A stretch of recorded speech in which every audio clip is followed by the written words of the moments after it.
अपने पसंदीदा शो के फुल एपिसोड देखने के लिए अभी डाउनलोड करें दंगल प्ले ऐप।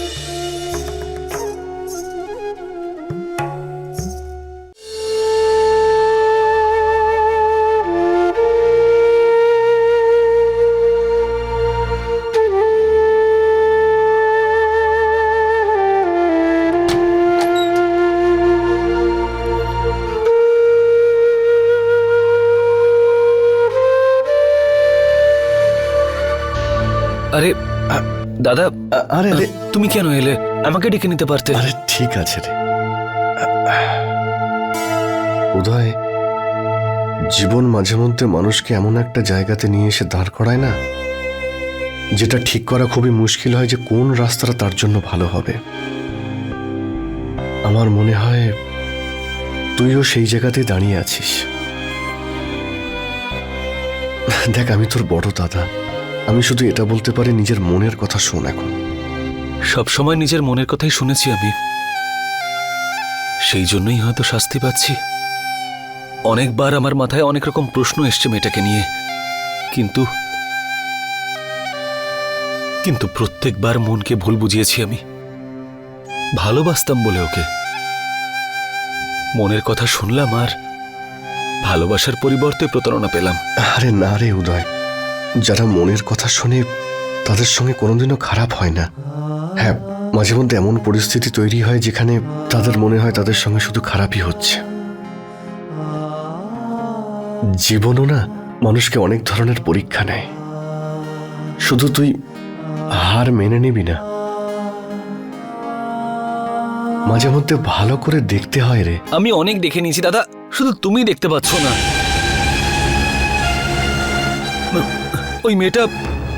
ওই মেয়েটা আগে দেবিকা, তারপরে সুধা।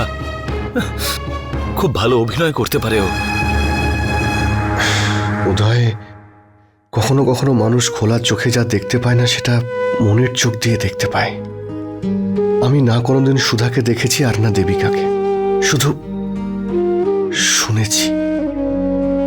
আর আমি এটা নিশ্চিতভাবে বলতে পারি যে ও ইনোসেন্ট, ও খুবই অসুস্থ।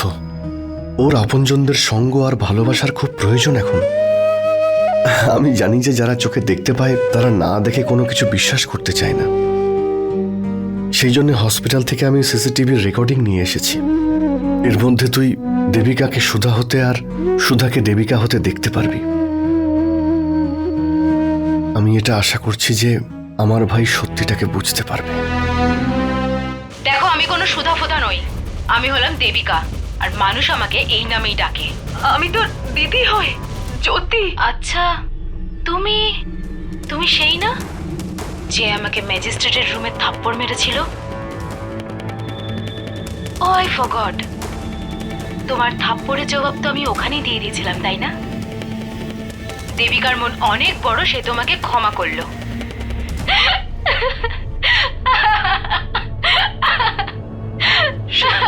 ডক্টর,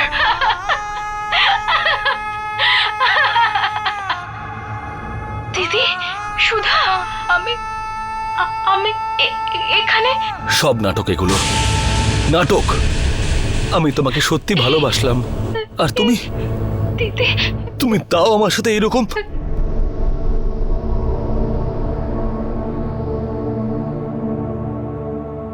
উদয় বাবু,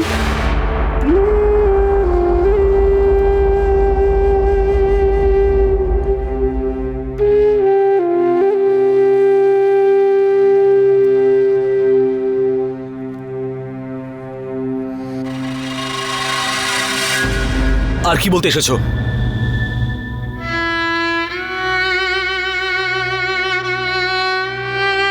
উদয় বাবু,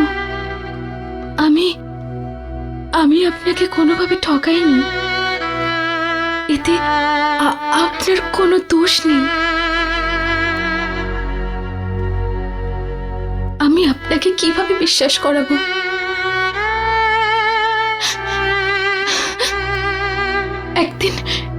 একদিন যখন চোখ খুললো, তখন নিজেকে এক অদ্ভুত পোশাকে পার্কে দেখতে পেলাম।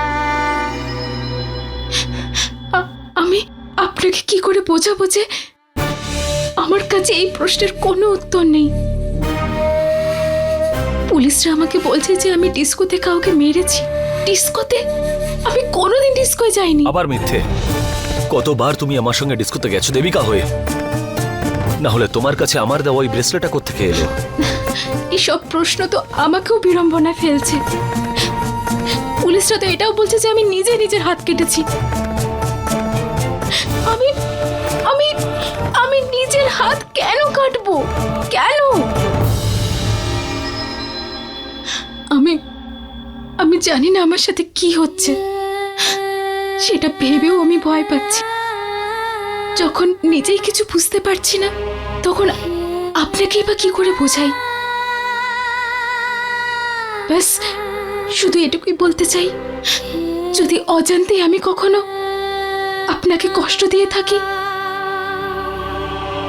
আমার কারণে যদি আপনার কোনো অসুবিধা হয়ে থাকে, তাহলে আমাকে ক্ষমা করবেন।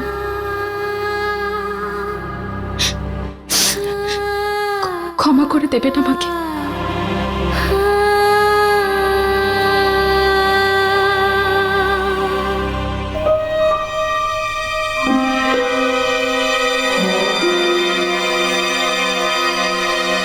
কার উপরে বিশ্বাস করব?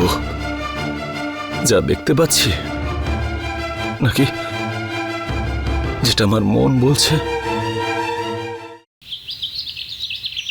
মা, আমার মনে হয় যে সুধাকে বাড়িতে ফিরিয়ে আনা উচিত। পুলিশের লোক কত বড় একটা নাটক করে গেল। এখন যদি সুধা জ্যোতি শ্বশুর বাড়িতে থাকে, তবে ওর শ্বশুর বাড়ি সম্পর্কেও নানা কথা উঠতে পারে, আর সেটাও একদম ঠিক হবে না। বিয়ে হয়ে গেছে আমার জ্যোতিমার, ও নিজের সংসার আছে। আরে ও আর কতদিন এই সংসারের ঝামেলা বহন করবে? আমি জানতাম তুমি ওকে এই বাড়িতে ডাকার কোনো না কোনো বাহানা খুঁজে বার করবে। আমি শুধু ভাবছি জ্যোতির কথা। ও এত কিছু দেখার পরেও সুধার হয়ে কথা বলছে। কত বড় মিথ্যে বললো যে ওর নাকি মাথার কোন অসুখ হয়েছে। হতেও তো পারে পদ্মা। দেখো না, পঙ্কজ বাবুও তো কিছু একটা বলছিল যে। কি বলবে ও? জ্যোতি যা বুঝিয়েছে সেটাই তো বলবে। এখন সত্যিটা যা কিছুই হোক পদ্মা, কিন্তু এই মুহূর্তে সবচেয়ে বড় সত্যি সুধা আমাদের সন্তান। আর এইভাবে যুবতী মেয়ে অন্যের পরিবারে থাকলে তো নানা লোকে নানা কথা বলবে। না, এটা ঠিক নয়। মা, তুমি কি বলো? তুমি আমার কথাও শুনে রাখো। এই বাড়িতে হয় সুধা থাকবে, নয়তো আমি থাকবো।